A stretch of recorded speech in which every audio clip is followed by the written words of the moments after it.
Bonjour. Merci de m'accueillir dans cette magnifique maison communale de Saint-Gilles.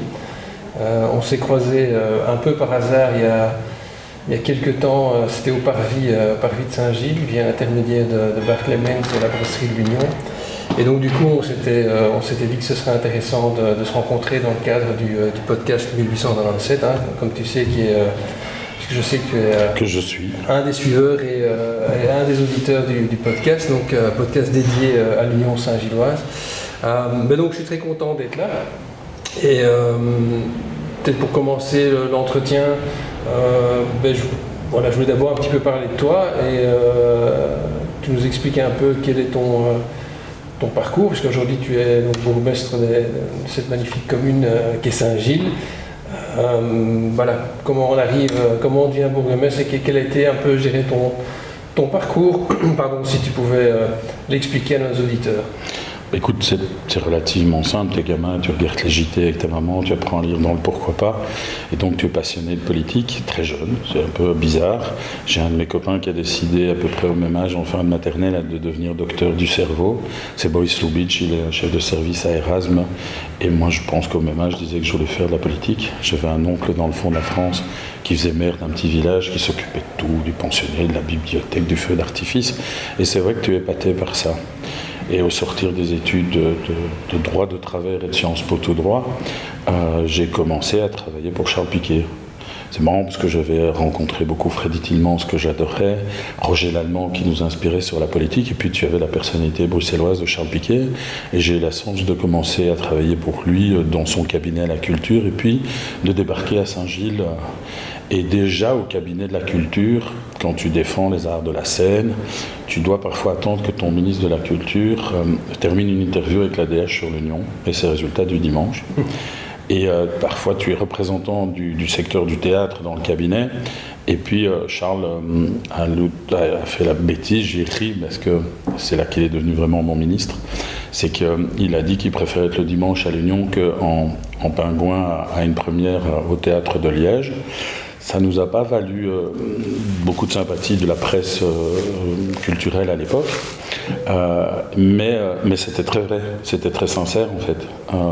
Charles était au foot tout le temps, le lundi, ça dépendait des résultats, s'il était de bonne humeur ou pas. Et c'est vrai que moi j'ai commencé à bosser pour lui à 25 ans. Le foot, moi j'avais arrêté carrément. Je pense que j'ai déchiré mon album Panini le jour du drame du Heysel. Et voir Platini tout content de gagner alors qu'il y a des morts dans la tribune, ça, moi, c'est terminé, quoi. Et donc, je vais complètement m'écarter du football.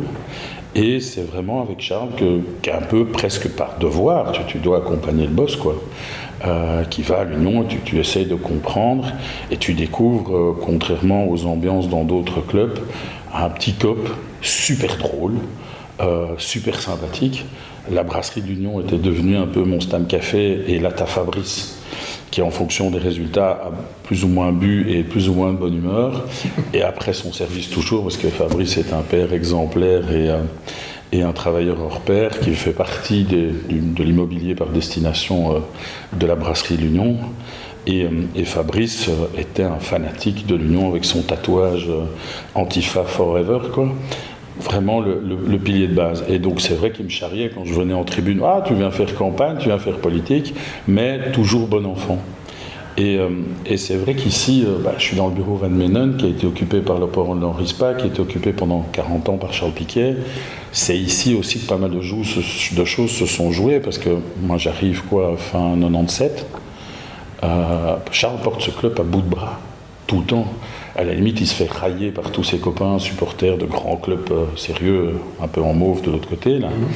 Et donc c'est vrai qu'il est là à porter ce club, à chercher des sponsors par tout moyen nécessaire. Et toi, tu grandis ici dans la vie, à chercher des financements pour rénover le bas de Saint-Gilles, pour faire des activités culturelles, pour faire des investissements européens. Et toujours, tu as en liminaire l'Union. Et il faut toujours travailler là-dessus. Et c'est vrai que cette ambiance bon enfant, tu vois même des photos, Paul-Henri Spaak, la figure qui a créé l'Europe, tu vois des photos de lui avec sa casquette et son boulon qui est à l'Union. Charles, tu vois avec sa casquette et son boulon à l'Union. Donc c'est co-substantiel de la nature saint-gilloise. J'aime pas fumer et la casquette, j'ai l'air ridicule, mais c'est vrai que je vais à l'Union depuis toujours. Avant, j'allais dans la tribune où on était 500. C'est vrai que depuis qu'on est beaucoup plus, j'y vais moins, mais mes enfants ont grandi dans cette tribune. Ma fille faisait des beaux dessins en jaune et bleu pour montrer aux supporters. Mon fils faisait des panneaux pour essayer d'avoir le maillot des joueurs. Ils ont de la chance parce qu'ils ont 12 et 13 ans, bientôt 14 pour mon grand. Ils ont connu l'Union qui gagne. Et c'est vrai que moi je connaissais surtout l'Union qui soutient l'Union qui sourit quoi qu'il arrive, et c'est vrai que les résultats sportifs étaient plutôt catastrophiques, mais qu'est-ce qu'on s'est bien amusé, et c'était juste génial. Moi je me rappelle, ma mère, qui est une intellectuelle, genre modèle de base, je donne cours, je suis professeur dans le supérieur, le football c'est vraiment un sport où on se tape dessus et c'est populaire. Je l'ai emmenée pour ses 60 ans à l'Union. Et elle s'est retrouvée en tribune, je l'ai récupérée morche-lasse, une boraine qui aimait bien boire de la bière, donc elle s'est tout de suite fait des copains à la base, et elle est ressortie avec une écharpe de l'Union après ça. Elle était avec une des mamans du COP qui faisait les bus tout le temps, qui organisait les bus des supporters, et je l'ai retrouvée avec cette vieille dame à deux, en train de boire des coups, et de dire, finalement le foot c'est sympa. Et donc c'est vrai que ce côté de la tribune chouette, j'ai essayé à cette époque-là d'aller voir en me disant finalement j'aime bien le foot.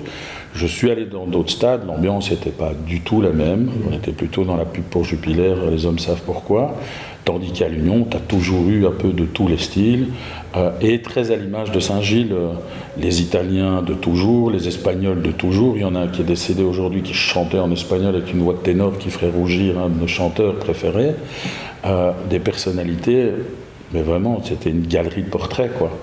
Elle est encore là pour certains ont disparu, il y a de nouvelles gueules qui arrivent, c'est chouette, mais les gueules du stade c'était ça. Et donc mon parcours c'est vraiment ça, c'est cet attachement, la politique des cabinets où tu es stressé à la presse du lendemain, les enjeux de gouvernement, les notes, les guéguerres politiques.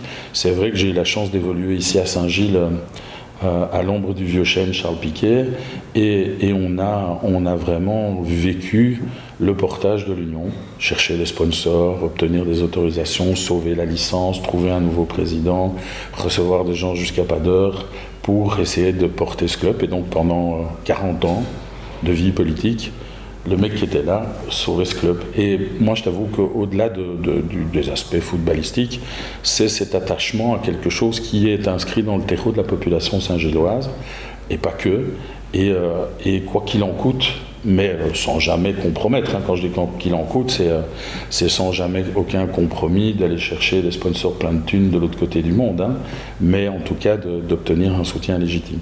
Ouais. Et forcément, on sait que l'Union est champion depuis peu. Qu'est-ce que ça a changé pour la commune de Saint-Gilles? Est-ce que ça a amené des nouvelles choses? Est-ce que toi, en tant que bourgmestre, tu vois ça comment, ce titre? Moi, c'est dingue.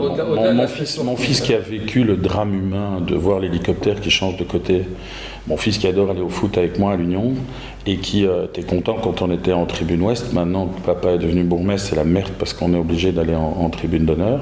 Ça, il n'aime pas du tout. Sauf quand on croise les joueurs punis sur le banc qui sont vraiment chouettes.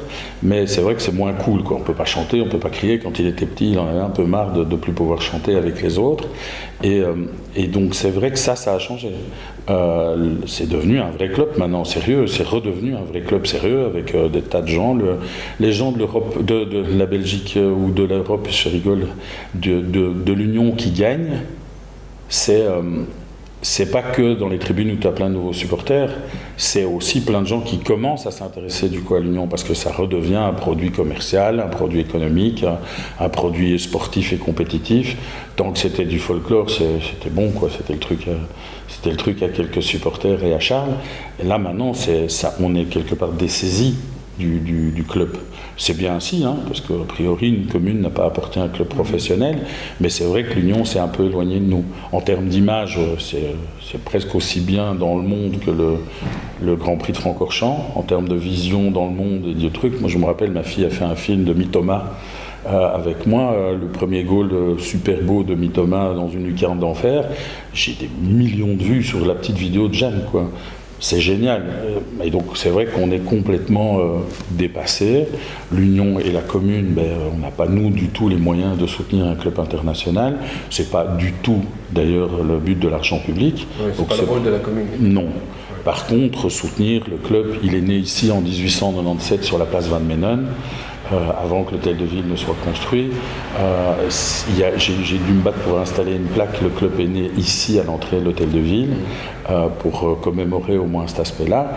Et donc c'est vrai que ça a nécessité d'adapter. On doit revoir nos conventions sur le Marienne, on vient de le faire au conseil communal, sur le Barca qui est un peu le centre d'entraînement pour un peu professionnaliser, parce qu'il y a pas mal de jeunes aujourd'hui qui étaient à l'école des jeunes, qui finalement s'inscrivent ou sont scoutés pour venir à l'Union, qui trouvent que nos infras sont un petit peu, comment dire, vétuste gentil, toi, un peu alternative, et donc c'est vrai que le club doit se professionnaliser, doit investir. On a aujourd'hui les moyens qu'il n'avait pas à l'époque, donc c'est de conventionner ce partenariat avec un club devenu professionnel.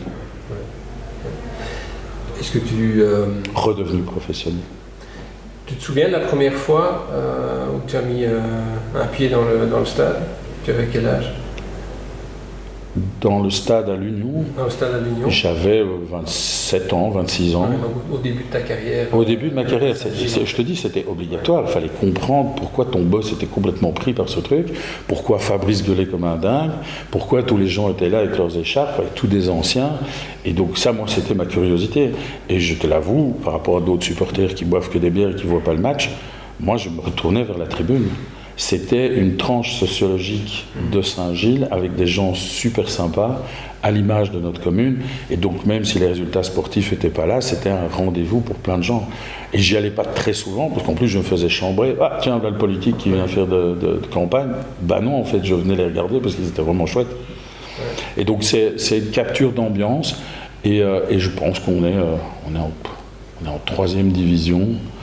Je ne me figure plus bien le match, mais c'est par rapport à des clubs du fin fond de notre belle Belgique. Charles raconte souvent des anecdotes trop truculentes sur des blettes pas possibles, qui sont super, avec tout le respect, parce que je peux te dire que tu terminais à la tribune et avec Charles, tes copains, avec tous les gars du coin, après en sortant. Donc ça, c'est chouette, quoi. Tu te faisais des copains dans des coins improbables de la Belgique.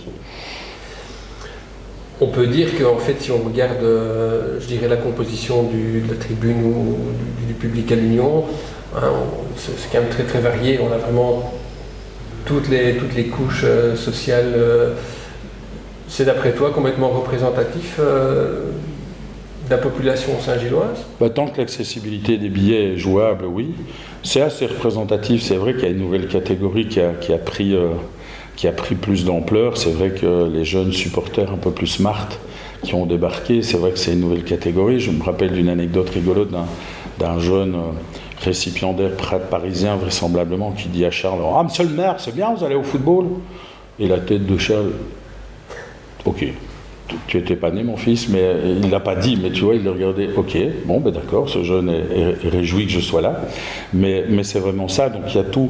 Moi, ce que je retiens surtout de la tribune de l'Union, c'est que tu peux y aller avec tes gosses.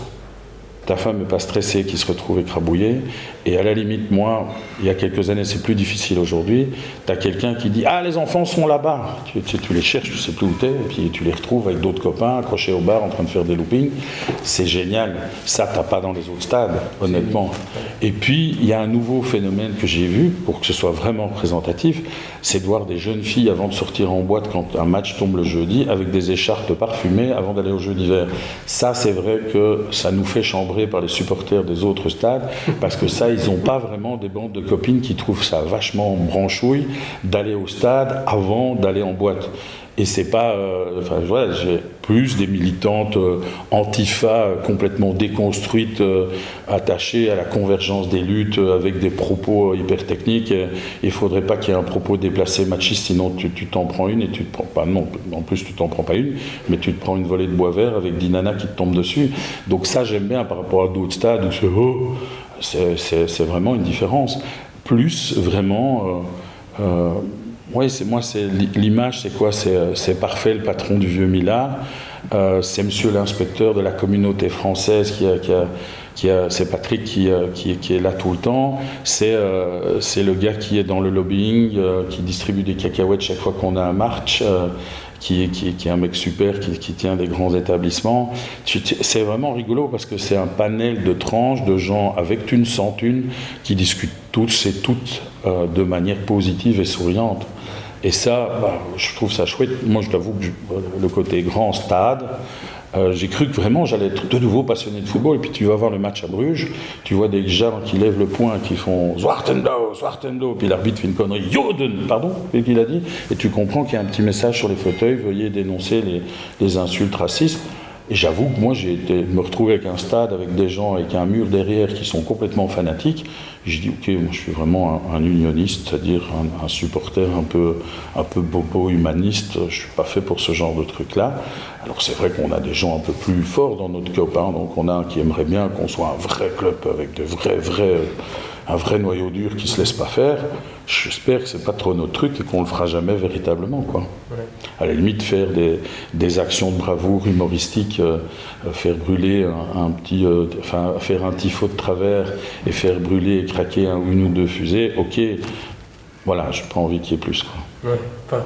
Enfin, pour l'instant, ça reste encore assez. Je t'avoue que j'étais fâché avec notre COP quand il y a eu la bagarre au Parvis, ouais. Avec les supporters de Molenbeek qui étaient venus jusque-là, qui était un peu organisé comme une rencontre. Mais en fait, ça s'est terminé de manière un peu hallucinante comme d'habitude, c'est-à-dire qu'il y a des coups de poing qui ont volé. Mais en gros, ça s'est terminé par le fournisseur de terrasses, designer de la chaussée d'Alzenberg, GNJ, qui a fourni quelques terrasses sur le parvis, jaune et bleu bien sûr, pas rire. Et comme ces chaises-là ont volé, il a pu faire une vidéo en disant comme au village d'Astérix, les chaises résistent.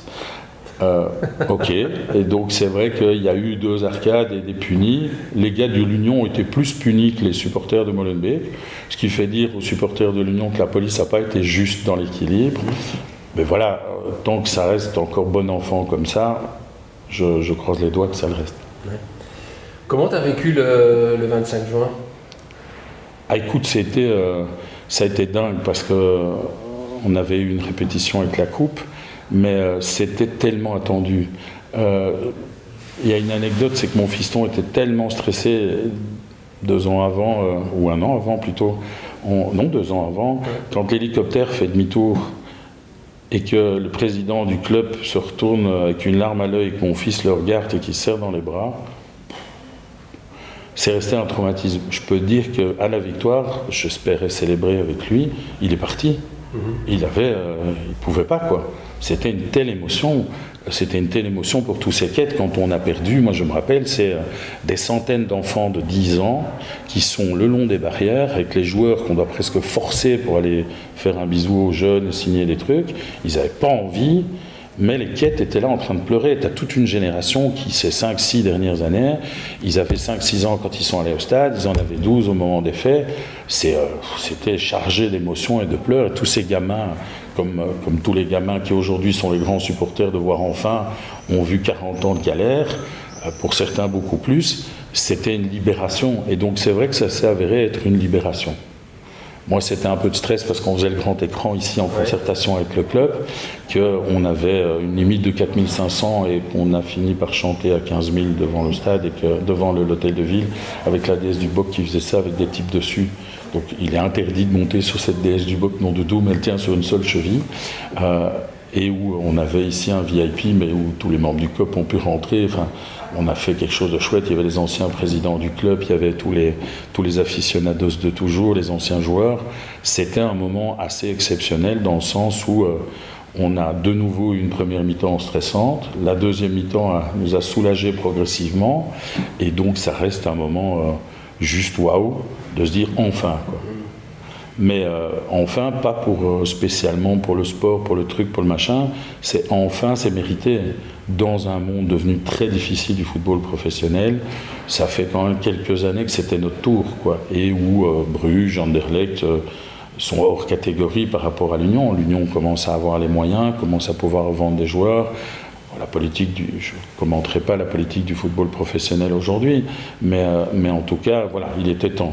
C'est pour ça que le ballon de 1935, que Charles garde comme une relique ici, qui m'a donné lors de la passation de pouvoir, tu reçois les clés du bureau, et tu comprends d'ailleurs que tu t'es fait avoir, parce qu'il y a une charge d'enfer derrière, après, dans les responsabilités, mais c'est le ballon de 1935. Et là maintenant je suis content, j'avais annoncé d'ailleurs dans la presse que j'essaierais d'avoir le ballon du match pour l'offrir à Charles. J'en avais 2, il y a un des gars qui est venu m'en piquer un dans le bureau. Tu te rends compte, on est venu me piquer un des ballons signés que j'avais prévu pour Charles. J'ai gardé celui pour la commune. Et donc j'essaie de faire du lobby du club pour le garder en mémoire pendant les prochaines années. Fabrizio l'avait même demandé pour l'expo sur l'Union. Je pense que Charles mérite d'avoir le nouveau ballon. Bon, c'est un bête keepstar, on ne va pas se mentir, mais c'est un symbole. Quoi. Oui, c'est symbolique, oui, c'est ça. Tu parlais justement de Charles Piquet qui, en tant qu'ancien bourgmestre, était quand même très très très impliqué dans le club, puisqu'il a même été président d'honneur du club. Aujourd'hui, voilà, je pense que la situation a changé. Comme tu dis, le club s'est professionnalisé. Quel type de relation tu as aujourd'hui avec le club? Comment ça se passe entre le bourgmestre de Saint-Gilles et... J'ai envie de garder l'attachement à Saint-Gilles. On a vu la problématique autour de Molenbeek. J'avais été voir les conventions de Molenbeek et d'Anderlecht, d'ailleurs avec un club professionnel, pour voir comment est-ce qu'on allait pouvoir conventionner notre rapport au club. C'est l'attachement à garder le nom, à garder l'accroche bruxelloise. On est nous-mêmes en responsabilité au Stade Marien avec la Fondation Royale. Donc l'idée est de garder cet accrochage avec ce stade magnifique à côté du parc et d'essayer de soutenir l'initiative. Donc en fait c'est un club professionnel soutenu par la Fédération belge avec une école des jeunes. C'est vrai qu'on était un peu déçus que le volet social soit abandonné comme ça pif pouf paf. On est en train d'essayer de le reconstruire d'ailleurs avec toutes les bonnes volontés pour le refaire. Ce qu'on faisait par le passé, on était toujours axé sur le social. Puis l'école des jeunes, on s'en est détaché parce que ça devenait plutôt une pépinière pour pépites, comme on dit dans le football d'élite. Moi je ne suis pas pour les pépinières de pépites, je suis plutôt pour les pépinières de fleurs du quotidien, et donc de m'assurer que les gamins et les gamines aient l'occasion de faire du sport loisir, et d'être inspiré par les grands joueurs pour aller courir, pour avoir le courage de se lever le dimanche matin et pour être content de porter les couleurs jaune et bleu. Et donc ça c'est un peu l'objectif, et donc c'est de voir comment négocier avec le club pour garder ce côté bon enfant, accrochage bruxellois, et de leur rappeler qu'il y a une histoire, et que l'histoire ça se respecte. La tradition, ça se porte, les supporters sont dans la même aspiration, je pense, et qu'à côté de ça, ils font du football professionnel, mais qu'ils n'oublient pas l'essence du club. Ils ont fait une bonne opération économique en achetant un club de 2e division. Ils n'ont pas acheté simplement un club avec un stade où on se tient chaud en faisant pipi les uns contre les autres tellement les toilettes sont petites, et où la buvette est toute petite, et où les murs sont un peu grisonnants. Ils ont acheté une légende. L'Union a fait rêver tout le monde à travers son histoire, et des gens ont porté cette mémoire, cette tradition. Ils en sont les héritiers, qu'ils le veulent ou non. Donc c'est les appeler à respecter cette tradition, à respecter notre matricule, sans autre contrainte, et de s'assurer que les gamins et les gamines puissent accéder au sport quelles que soient leurs conditions, et que les filles adultes aussi puissent être soutenues et développées. Et ça, c'est important aussi que la Fédération belge de football, pas seulement pour l'Union, qu'on regarde toujours, puisqu'on est les humanistes donneurs de leçons, les bobos donneurs de leçons, on nous regarde. J'aimerais bien que l'éthique pour le football professionnel et les enjeux de la Ligue soient aussi de contraindre les clubs à avoir une vraie politique sportive à l'égard des jeunes enfants et des jeunes filles, et des femmes aussi, et pas seulement du football, des mercenaires et des gladiateurs. Ouais. Et ça sont des sujets évidemment très importants, le foot féminin, les jeunes. Est-ce que là il y a un dialogue établi entre toi et le club? Je le fais, donc soyons très clairs, je le fais. Quand on a découvert le changement de politique à l'égard des Iris, je ne vais pas te mentir, Charles était profondément déçu et un peu boudé. Moi je me dis merde, alors il décide de devenir un des vrais clubs du top 10, parce que j'ai essayé de regarder moi. Quelle obligation il y a? Combien de jeunes il faut? Il n'y a aucun club qui publie le nombre de ces jeunes. Tu as des scootings, tu as des clubs satellites, tu as des trucs, mais tu n'as pas d'obligation de nombre de jeunes. Donc quand on passe de 600 à 300, 350, est-ce qu'on ne s'aligne pas sur les autres clubs? Alors les autres clubs ont des clubs satellites, ont des soutiens avec un peu d'argent dans des ASBL, mais ce n'est pas le club qui porte 600 jeunes, ou 2000 jeunes, ou 4000 jeunes. Et donc c'est de voir comment, avec le club, on arrive à faire les 300 jeunes qui sont partis. Moi je veux, avec, il y a l'AS Saint-Gilles, un autre club, l'Olympique de Marsilia, qui veut aussi, il y a 2-3 personnes qui nous ont contactés, qui veulent maintenir cette partie-là, et nous on est en train de travailler là-dessus. On a demandé à pouvoir récupérer le Benz, qui est le terrain le plus proche de Saint-Gilles, qui a d'ailleurs été sauvé par un jeune quête qui était à la ville de Bruxelles et qui a racheté ce terrain pour le garder dans l'égide de l'Union et dans le quartier du football populaire, de permettre aux jeunes enfants de Saint-Gilles et des Marolles de continuer à jouer au football à l'Union. Et donc c'est l'esprit de ce terrain, c'est ça, c'est de s'assurer que ce soit pour les quartiers populaires. C'est Yvan Maillard, quand il était président de CPS, qui a sauvé ce terrain, il en est très fier. Charles s'est arrangé pour que des chefs d'entreprise nous payent 1 ou 2 chalets et nous les retapent pour qu'on ait un accueil des gamins. C'est ça que je veux travailler avec les chemins de la jeunesse et les chemins des sports, Saïd Arwil, c'est de voir comment on peut maintenir ce football avec l'école des devoirs et le soutien à conditionner aux gamins qui veulent jouer au foot le fait d'étudier. Et bon, c'est vrai que si on regarde l'équipe première, il n'y a pas beaucoup de Saint-Gillois ou de Bruxellois, même tout court dans l'équipe. Si, maintenant, au moins, Burgess, il est marié à Ixelles, voilà. Et il vient en vélo à l'Union. Toi, tu n'as pas beaucoup de clubs professionnels qui ont un de leurs meilleurs défenseurs qui débarque en vélo, qui laisse des jokes avec tout le monde. Ça va, quoi. On ne se la pète pas encore trop, quoi, tu vois. Non, pas du tout, pas du tout.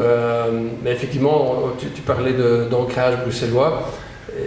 Enfin, moi, en tout cas, ce serait quand même une de mes attentes pour le futur, c'est d'avoir effectivement des jeunes de Bruxelles qui se développent et qui un jour arrivent en équipe première. Je pense que ça renforcerait encore plus la tâche et l'ancrage. Et ça on ne va pas se mentir, je ne pense pas qu'en Belgique on soit les plus forts pour faire ça.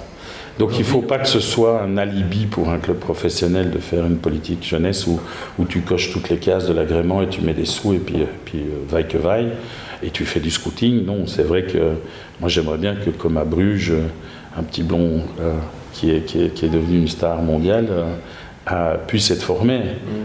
Et pour le moment, ce n'est pas toujours le cas. Moi, il y a un gamin de la place Bethléem qui joue comme un dieu, il a fini par aller jouer à Genk, ça m'énerve, quoi. Et donc, c'est vrai que j'aimerais bien que ce recrutement et cette formation en interne ait lieu. Mais pas que, parce que c'est vrai qu'on y a aspiré, on espérait ça avec l'école des jeunes. Dès que ça devient foot élite, ça devient fort une pression. Et donc, c'est de voir comment on recrée la formation élitaire de jeunes, pas élitaire, compétitive. Je préfère beaucoup plus le mot compétitif. J'ai joué au hockey, j'ai joué un peu au rugby, j'ai fait des arts martiaux. Tu es dans un aspect compétitif, mais tu n'as pas la pression des parents qui veulent que tu sois le futur machin et que ça rapporte plein de fric. Non, quoi. Tu vois, c'est un vrai truc où tu es content que le gamin brille, que les copains soutiennent parce qu'il met des buts. Pas parce que je joue individualiste, je sais faire des petits ponts et des sauts. Non, un vrai truc où tu crées une équipe. Et ça, je trouve que le premier noyau que notre nouvelle équipe à la tête de l'Union a fait, c'est vrai que la première équipe de l'Union d'il y a 5-6 ans, c'était juste waouh, parce que tu avais une complicité entre des gars. Ils avaient été choisis sur des statistiques de joueurs, mais aussi sur des statistiques de caractère et d'humanité. Et ça se voyait sur le terrain, parce que les mecs se passaient la balle. Et faisaient des assists, pas par stratégie, par plaisir de jeu. Tu voyais vraiment qu'ils étaient prêts à sacrifier au collectif. Et ça, j'aimerais bien que ce soit inspiré aux jeunes. C'est une vraie école, l'école du sport. Et de recréer cette école du sport et de revoir des jeunes du quartier. Des quêtes et pas des pépites. Moi, je veux des quêtes. Et des quêteux. Des quêteux, ouais.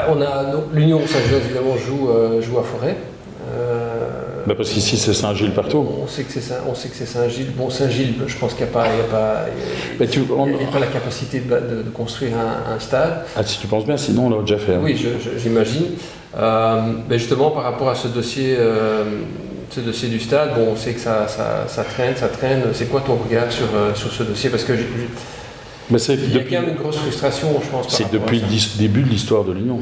je veux dire, un stade d'un club qui est dans la commune d'à côté, qui est porté par la commune de Saint-Gilles. Hein. Donc, excuse-moi, les financements du club du terrain et de tout le bazar, c'est depuis toujours, c'est Saint-Gilles. Et donc, effectivement, c'est marrant parce que la Fondation Royale trouve la solution du stade Marien. Le parc de Saint-Gilles devient le parc de Forêt. Je ne sais pas à quelle époque, il faudrait historiquement comprendre pourquoi est-ce que ce parc a été donné à la commune d'à côté. Peut-être que nos édiles d'alors étaient un peu trop velléitaires avec le roi. Mais quelque part, c'est un dossier compliqué parce que pour son développement, le club et pour les investisseurs, ils doivent avoir des murs et des murs dignes avec une capacité de foot suffisant. Il y a des enjeux de sécurité aussi et d'accès des équipes adverses pour pas qu'il y ait de risques pour nos supporters, qui sont quand même des gentils bisounours la plupart du temps. Et donc c'est vrai qu'il faut les protéger. C'est des enjeux de police, c'est des coûts, c'est de la sécurité à concevoir. C'est vrai que le Stade Marienne aujourd'hui ne répond pas à ces conditions. L'hypothèse du BEMT me paraît être une bonne hypothèse. T'es près d'une bretelle d'autoroute, tu as toutes les conditions qui sont réunies. Bon, les voisins qui ont acheté des petites maisons avec des jardins dans un endroit calme sont moyennement excités à l'idée de ça. Et donc, effectivement, les questions d'urbanisme et tout vont pleuvoir. On va avoir de nombreux recours. Je serai toujours au nombre de ceux qui soutiennent toute possibilité pour que l'Union continue son aventure, à côté de tout ce que je viens d'évoquer. Et donc, pour moi, le stade du BEM, si ça marche, tant mieux, on soutiendra. Si ça ne marche pas, le Marienne, moi, je n'ai jamais abandonné l'idée qu'on en fasse quelque chose. D'ailleurs, nous, sinon, de toute façon, on se retrouve avec le Marienne sur les bras. Donc, moi, je conventionne avec l'Union pour que le Marienne, à tout le moins, devienne le stade des filles ou des équipes U21, U23, et on verra. Mais ça peut aussi être une solution. Et j'aimerais bien aussi, d'ailleurs, que le matricule et le nom du club restent attachés au Marienne. C'est l'histoire de notre club, c'est le noyau et il faut le conserver. Après, est-ce qu'il y a des solutions, des plans B, C, D, Z?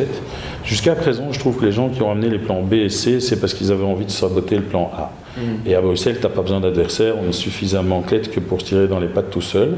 Il faudrait que déjà que les Bruxellois se mettent tous d'accord ensemble pour qu'on arrête de jouer aux clètes, parce que Anderlecht aussi doit trouver une solution, Molenbeek va devoir trouver une solution. Donc le stade national, je n'ai pas besoin de te faire un dessin, parce qu'on dit que c'est compliqué, le stade de l'Union, il y a d'autres dossiers qui ont été compliqués longtemps. Le stade national, ça fait... Oui, et donc on arrive à bien planter les choses aussi longtemps. Les Anglais, ils ne comprennent pas ça. Et donc c'est vrai qu'il faut trouver une solution, j'espère que ça se trouvera. Si ce n'est pas au BEM, ce sera au Marienne. Si ce n'est pas au Marienne, ce sera ailleurs. Il faut. En fait, c'est pas...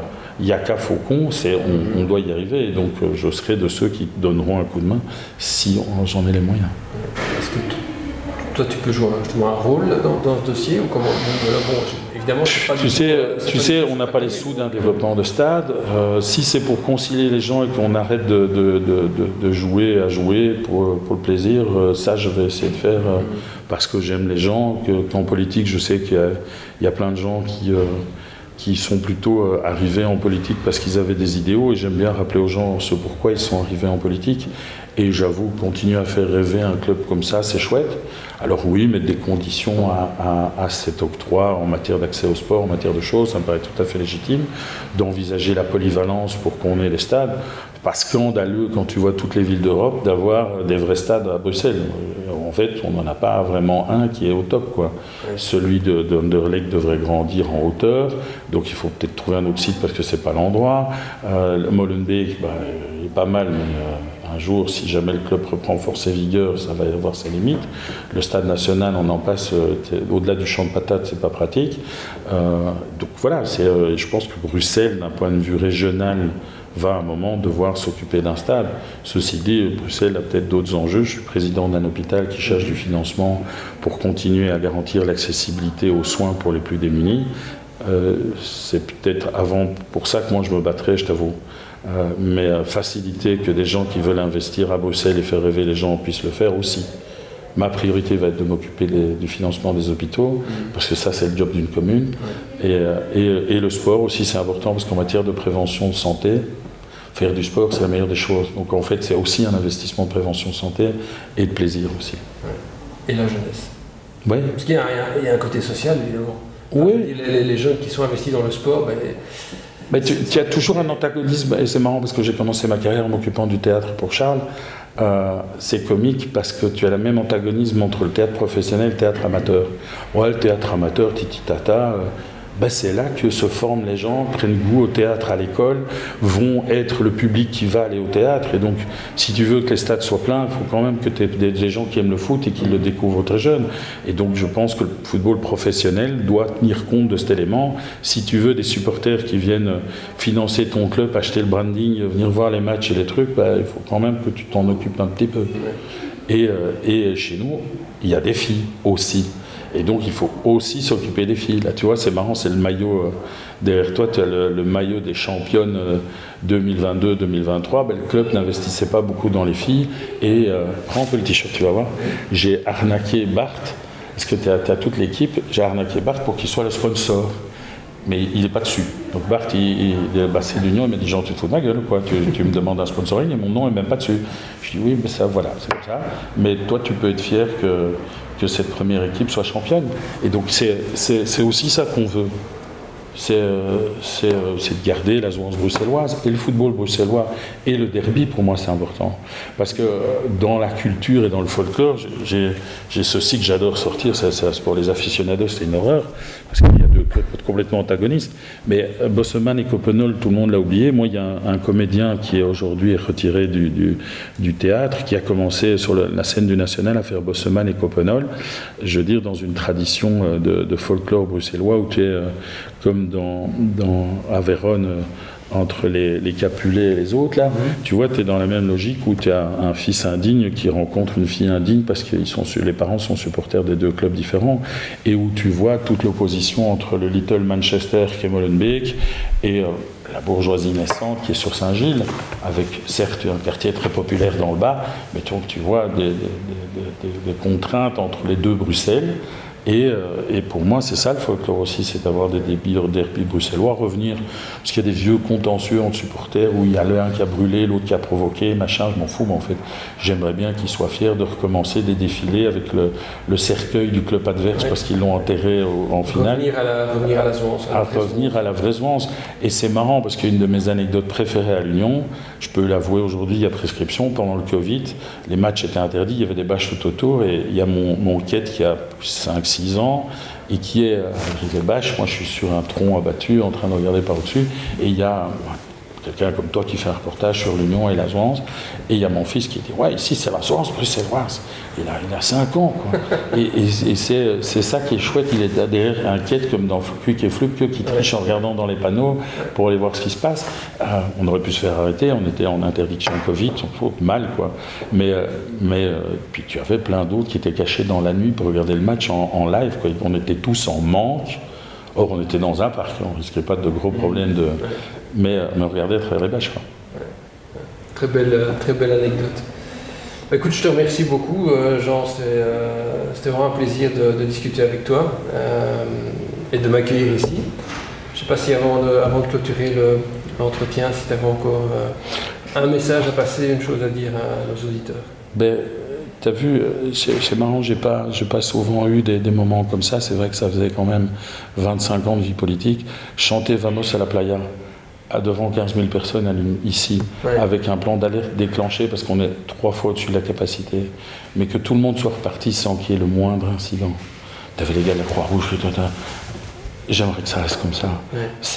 On a ouvert les barrières, tout le monde flippait, on organisait tout pour que ça se passe bien, tu dois avoir les relax, donc tu n'en profites pas vraiment de ta victoire. Mais c'est ça, c'est de garder cette capacité à quitter un stade en rang et gentiment, en respectant les autres, en disant pardon, et de dire au club de continuer à nous faire rêver, en peut-être prenant ces paris. Je sais que chez eux, il y a une politique d'investissement et de placement de joueurs, mais de prendre des paris de jeunes joueurs ou de moins jeunes joueurs qui continuent à nous faire rêver parce qu'ils ne sont pas que des machines de foot ou des gladiateurs qu'on va revendre, mais ils sont des gens qui comprennent le code génétique du club et dans lequel on peut aussi se reconnaître. Il y a un joueur que j'ai vu beaucoup sur le banc, c'est François. Et je l'appelle le taulier, il n'aime pas ça parce que ça le ramène à son âge, mais moi je l'ai vu à toutes les époques, et tu vois, quand je le vois avec ses yeux tout bleus, il est magnifique ce mec, à mon avis il doit croire que je le drague parce que je le regarde toujours en souriant, c'est dingue parce que c'est ça, et on lui permet de terminer la saison d'aller jouer la saison prochaine pour pouvoir voir ça. Et c'est ce genre de petits détails qui comptent pour moi. Et si on continue à garder ces petits détails, tu vois, c'est le match avant d'aller au SL, à 2 jours du triste anniversaire, d'aller déposer une gerbe de fleurs devant le monument de 1985. Pour moi, tant que le club garde ça, je sais pourquoi. Ici, c'est Saint-Gilles. Ouais. Très belle conclusion. Merci beaucoup.